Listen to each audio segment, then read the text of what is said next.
जय श्री राम, जय बजरंग बली, राधे राधे सभी को। तो जैसे कि आप लोगों को पता है कि गुप्त नवरात्रि अभी शुरू हो चुकी हैं और मैंने इंस्टाग्राम पर एक अभी रील डाली थी जिसमें मैंने बताया था कि अगर आप लोग चाहते हैं कि इन गुप्त नवरात्रियों में आप भी फायदा उठा सके और आप अपनी साधना या फिर कुछ करना चाहते हैं ऐसा कि आप अपने इष्ट के और भी ज्यादा करीब जा सके, तो उसका क्या प्रोसेस होता है स्टार्टिंग से लेके एंडिंग तक का आज आपको इस वीडियो में बताया जाएगा। तो वीडियो के लास्ट तक बने रहिएगा। अगर अभी तक आपने चैनल को सब्सक्राइब नहीं करा है तो नवग्रह ज्योतिष चैनल को सब्सक्राइब कर लीजिएगा, क्योंकि यहाँ पर इसी चैनल पर आपको ज्योतिष से रिलेटेड जितनी भी जानकारी है या फिर मैं आप लोगों को ज्योतिष जो सिखाता भी हूँ तो उसकी आपको नॉलेज मिलती है। मैं आपको हस्तरेखाएं पढ़ना भी सिखाता हूँ यहाँ पर, तो वो भी आप जाकर सीख सकते हो। उम्मीद करता हूँ कि आपने चैनल को सब्सक्राइब कर लिया होगा, वीडियो को लाइक कर दिया होगा और वीडियोस को ज्यादा से ज्यादा लोगों तक शेयर कीजिए ताकि और भी लोगों को पता चले इस बारे में।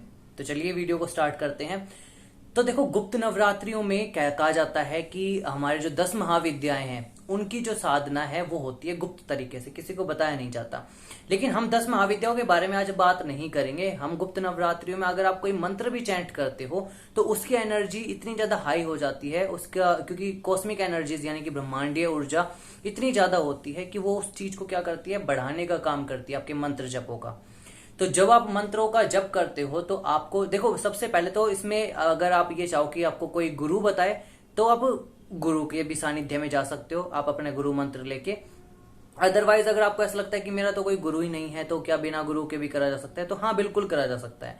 कुछ विधियां होंगी, कुछ होगा। तो सबसे पहले का तो आपको आपके इष्ट पता होने चाहिए कि आपके इष्ट कौन है, आप किसकी साधना करना चाहते हो।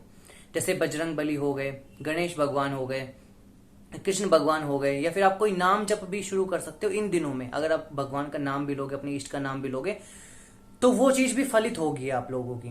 तो करना क्या है, आपने गुप्त नवरात्रि जब शुरू होगी 26 तारीख को, सबसे पहले सुबह नहा धो के, अगर आपके पास ये वीडियो बाद में जा रही है यानी कि 26 के बाद में 27, 28, 29 तक भी जा रही है तो भी आप सेम प्रोसेस करोगे, कोई प्रॉब्लम नहीं है। आपने सुबह उठ के नहा धो के पूजा पाठ के अपने जैसे जहां पर आप पूजा पाठ करते हो उस जगह पर आसन लगाना है, स्वच्छ आसन, एकदम अच्छा सा, बिल्कुल नया। आपने क्या करना है, जो आसन आप एक बार इस्तेमाल करोगे फिर आपके अलावा वो आसन कोई दूसरा इस्तेमाल नहीं करेगा, इस बात का ध्यान रखिएगा। आप आसन बिछाओगे, आसन पर बैठने से पहले आपने जो गंगा जल है या फिर जो जल है उसके छींटे उस पर लगाने हैं। इसके बाद आपने आपके जो घर के मंदिर में जहां पर आप बैठ के पूजा कर रहे होगे उस जगह पर आपने क्या करना है, आपने वहां पर भी शुद्धिकरण करना है, गंगा जल के छींटे लगाने हैं और मंत्र जो है शुद्धिकरण का वो बोलना है, ओम मैं पवित्र है पवित्रो वा सर्वावस्थम गतोपिवा यह स्मृत पुंडरीकाक्षम से भायाभ्यंतर शुचि ही। ये मंत्रों का आपने चैंट करना है। इसके बाद जो आपके आसपास की चीजें वो शुद्ध हो जाएंगी। फिर क्या करना है, आपने दीपक प्रज्वलित करना है। आपने अपने इष्ट के समीप जो उनको फल पुष्प वगैरह जो नैवेद्य है वो अर्पित करने हैं। इसके बाद आप क्या करोगे, आप अपने हाथ में जल लोगे। सबसे पहले आप जल लोगे, जल में आप संकल्प लोगे, जल लोगे, चावल लोगे। उसके बाद अपने हाथ को इस तरीके से रख के आप अपना नाम बोलोगे, अपना गोत्र बोलोगे। फिर आप बोलोगे कि जो मेरे इष्ट है यानी कि मैं बजरंग बली का, अगर आपको बजरंग बली की साधना करनी है तो बजरंग बली की करोगे। अगर आपको जो भी भगवान आपके, आप उसका नाम लोगे, बोलना है कि ये मेरा नाम है, ये मेरा गोत्र है और अभी इन गुप्त नवरात्रियों में मैं साधना करने जा रहा हूँ ये बजरंग बली आपकी, और इन 9 दिनों में मैं आपके मंत्रों का जप करूंगा। या फिर आप 11 दिन भी बोल सकते हो, एक हफ्ता भी बोल सकते हो। देखो 7 दिन 11 दिन आपका, अगर 9 के 9 दिन करने तो 9 दिन आप टाइम बोलोगे इसके अंदर। इतने दिनों तक मैं आपके मंत्रों का जप करूंगा और इस दौरान हमेशा आप मेरे साथ रहिएगा, मेरी रक्षा करते रहिएगा। मेरे आसपास के जो आभा मंडल है उसको सुरक्षित कीजिएगा, यानी कि मेरे ओरा को आप पॉजिटिव रखिएगा और जितनी भी आपकी जो भी आपका जो कृपा है वो मुझे प्रदान कीजिए। ये बोलकर आपने उस जल को धरती पर गिरा देना है। फिर आपने हाथ जोड़कर एक तो उस जल को ऐसे स्पर्श करना है। इसके बाद आपने हाथ जोड़ के बोलना है कि हे धरती माता, मैं आपके ऊपर ही बैठकर यानी कि आप पर ही बैठकर मैं ये अपनी जो साधना है उसको संपन्न करूंगा, तो इसको पूर्ण करने में माता मेरी मदद कीजिएगा। फिर धरती माता को स्पर्श करना है। इसके बाद फिर आपको अपनी माला जो है, माला पर आपने गंगा जल डालना है। उसके बाद माला को शुद्ध करना है। देखो माला आप अपने हिसाब से ले सकते हो। अगर आप जो भी इष्ट है, जैसे कि भगवान भोलेनाथ के मंत्रों का जप करना है तो भगवान भोलेनाथ के मंत्रों का जप कर सकते हो रुद्राक्ष की माला पे। हनुमान जी का करना है तो भी रुद्राक्ष की माला पे कर सकते हो, हल्दी की माला पर कर सकते हो। कृष्ण भगवान के मंत्रों का जप करना है तो आप चंदन की माला पे कर सकते हो, स्फटिक की माला पे कर सकते हो, वैजंती माला पे कर सकते हो। अगर माता लक्ष्मी के मंत्रों का जप करना है तो आप स्फटिक की माला पर, कमल गट्टे की माला पर, इन पर आप जप कर सकते हो, कोई प्रॉब्लम नहीं रहेगी। इसके बाद आपने हाथ जोड़ के बोलना है भगवान भोलेनाथ को स्मरण करते हुए कि हे भोलेनाथ, मैं आपको अपना गुरु मानता हूं और इस पूरे मेरे साधना के दौरान आप मेरे गुरु ही रहेंगे और उसमें आप हमेशा मेरे अपना जो गुरु तत्व है वो मुझे प्रदान कीजिएगा और आप मेरी रक्षा कीजिएगा, यानी कि आप मेरे आभा मंडल को हमेशा सुरक्षित रखिएगा। तो उनको आपने गुरु बना लिया। भगवान भोलेनाथ को गुरु बनाकर भी हम कर सकते हैं, शिव को अपना गुरु बनाया जा सकता है क्योंकि वो आदि गुरु है। इसके बाद फिर क्या करना है, आपने माला उठानी है, आपने मंत्र जो है उसका चैंट करना है। मंत्र जो है अगर आप हनुमान जी का करते हो तो आप जो मंत्र है ओम हम हनुमते नमः, इसका चैंट करोगे, लेकिन पीछे भी ओम लगाना पड़ेगा आपको, क्योंकि देखो ओम आगे और ओम पीछे जब लगता है तो वो मंत्र को लोक कर देता है। यानी कि जब हम मंत्र चैंट करते हैं तो हमारे आसपास में ना नेगेटिविटी जो है वो आकर बैठ जाती है। ऐसा डरने की बात नहीं है, नेगेटिविटी आके बैठेगी। अगर आप मंत्र को लॉक नहीं करोगे, अपने ओरा को लॉक नहीं करोगे, यानी कि आप जल लेना है, अपने आसपास में भी एक घेरा बना लेना है कि मेरी आप रक्षा कीजिएगा, हे मेरे गुरु, हे बजरंगबली मेरी रक्षा कीजिएगा, ताकि आपके आभमंडल में कोई नेगेटिविटी टच ना कर सके आपको। और दूसरी चीज क्या है कि आपका जो ओरा है वो प्रोटेक्ट रहेगा। ठीक है, ओम आगे और ओम पीछे लगाने से जो मंत्र है वो भी क्या रहेगा, प्रोटेक्टेड रहेगा, यानी कि लॉक रहेगा। आप इसकी स्टार्टिंग में देखो, अगर आप माला स्टार्ट करते हो तो पहले आप एक माला कीजिए, फिर आप 2 करिए, फिर 3 कीजिए, फिर अगले दिन 5 करिए। ऐसे आपने ना माला को बढ़ाते जाना है। अगर आपने ऐसे फिक्स रखा हुआ है कि मैं डेली सुबह शाम 5 माला करूंगा तो वो भी कर सकते हो, लेकिन माला को आपने घटाना नहीं है, इस बात का ध्यान रखिएगा। माला जप या मंत्र जप जो होंगे वो हमेशा बढ़ते क्रम में होंगे, घटते क्रम में नहीं होंगे। इस चीज का आपने ध्यान रखना है।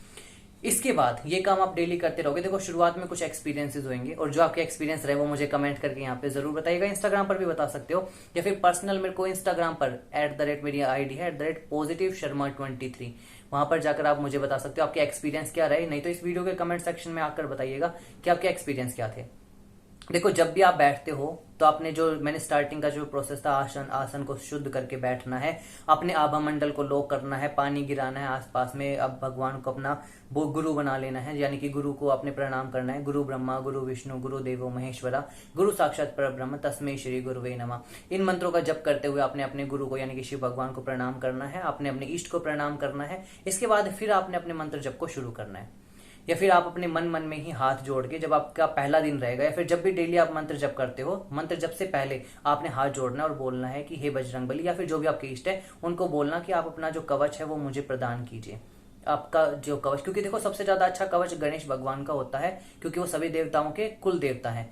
और फिर नाग माता का होता है, वन देवी का होता है। तो ऐसे ही ना कवच लगाए जाते हैं। लेकिन अगर आप बिना कवच के भी करोगे, सिर्फ ऐसे भाव से आसपास में जल गिर के, तो भी बहुत कुछ अच्छा रहेगा, क्योंकि अभी आप शुरुआती दौर पे हो। इस चीज का आपको ध्यान रखना है। इसके बाद फिर क्या करना है, देखो आपको ये सुबह शाम करते रहना है। जब आपका पूरा माला जब पूरा हो जाएगा, उसके बाद आपने क्या करना है, हाथ में जल लेना है। जैसे कि आपने आज स्टार्टिंग का पहला डे था, आपने माला जब कर ली 5, इसके बाद फिर आपने एकदम से ऐसे नहीं उठ जाना है। आपने क्या करना है, हाथ में जल लेना है और आसन को, जो जिस आसन पे आप बैठे उसको थोड़ा सा उठा के आगे की तरफ से और जल को वहां पर गिरा देना है धरती पर, उसके नीचे। फिर आपने ओम शुक इंद्र देवताय नमः, ओम शक्राय नमः, ओम शक्राय नमः ऐसे करके आपने उसको टच करके फिर उठना है। अगर आप ऐसा नहीं करते हो तो आपके माला जप का जितना भी जो फल था वो भगवान इंद्र देवता और यम हमारे पीछे खड़े होते हैं, वो ले जाते हैं। इस चीज का आपको ध्यान रखना है। इसके अलावा जब आपके दिन पूरे हो जाते हैं, यानी कि अगर आपने 7 दिन का संकल्प लिया है तो 7 दिन तक करना है सुबह शाम। अगर आपने 9 दिन का लिया है तो 9 दिन तक करना है सुबह शाम। अगर आपने 11 दिन का लिया है तो आपने 11 दिन तक करना है सुबह शाम। लेकिन जैसे 11वां दिन पूरा हो जाएगा, फिर उसके बाद आपने एक हवन करना पड़ेगा अपनी साधना को पूर्ण करने के लिए, क्योंकि एक हवन जो है वो हमारे ओरा को भी क्लीन करता है, हमारे घर को भी क्लीन करता है। आपको एक हवन करना पड़ेगा छोटा सा। अगर आपको नहीं पता कि हवन कैसे करा जा सकता है अपने खुद से ही घर में छोटा सा, तो आप मुझे कमेंट करके पूछ लीजिएगा, मैं आपको जरूर बताऊंगा। नहीं तो आप मुझसे इंस्टाग्राम पर भी या फिर पर्सनली भी पूछ सकते हैं कि हवन कैसे करा जा सकता है। तो आपको दशांश हवन करना पड़ेगा। दशांश हवन यानी कि आपने जितनी भी माला जप करी है, जितने भी मंत्रों का जप करा है, उसका 10% यानी कि 10 अंश जो है आपको आपकी, जब आप हवन कर रहे होगे तो उसके अंदर भी उनकी आहुति डालनी पड़ेगी अपने इष्ट के नाम से। एक प्रोसेस होता है ये भी, आपको लास्ट में दशांश हवन करना ही करना है। अगर आपके आसपास में कोई पंडित है अच्छे से, तो आप आपके जो पंडित जी हैं वो भी आपके लिए दशांश हवन कर सकते हैं, उनसे भी करवा सकते हो। बस जो आपकी माला जप है वो आपको खुद को ही करना पड़ेगा। ऐसा करने से आपकी साधना जो है वो पूर्ण हो जाएगी। शुरुआती दौर पे देखो, आप अगर गणेश भगवान की करोगे तो बहुत अच्छा रहेगा, क्योंकि आपको वो बुद्धि भी प्रदान करेंगे और आपको अच्छे तरीके से आगे बढ़ने के लिए मदद भी करेंगे, आपको आपके इष्ट तक पहुंचने की मदद करेंगे।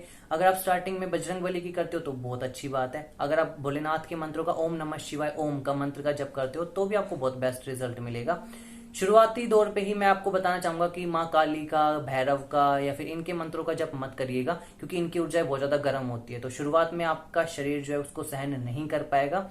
इसलिए थोड़े से जो पोलाइट देवता जैसे कि भगवान भोलेनाथ है, गणेश जी है, माता के मंत्र हो गए ओम दुम दुर्गाय नमः, इन मंत्रों का आप जप कर सकते हो, लेकिन अच्छे तरीके से। इनमें देखो जो मैंने आपको मंत्र बताया, जो मैंने तरीका बताया, इसमें गुरु के सानिध्य की जरूरत नहीं होती है। आप भगवान भोलेनाथ को गुरु मान सकते हैं, वो आपकी रक्षा करेंगे। उनका एक तत्व जो है इस पूरे ब्रह्मांड में जो घूम रहे, बहुत सारे तत्व घूम रहे हैं, उनमें से एक तत्व आपकी रक्षा जरूर करेगा। तो वीडियो कैसी लगी मुझे कमेंट करके जरूर बताइएगा, और ऐसी इन्फॉर्मेटिव वीडियो के लिए चैनल को सब्सक्राइब करते रहिएगा, वीडियोस को लाइक करते रहिएगा, वीडियो को शेयर जरूर करिएगा, ताकि लोगों तक इन्फॉर्मेशन जो है वो सही इन्फॉर्मेशन पहुंच सके। तो चलिए मिलूंगा आपसे फिर एक बार दोबारा किसी दूसरी वीडियो में, तब तक के लिए जय श्री राम, जय बजरंग बली।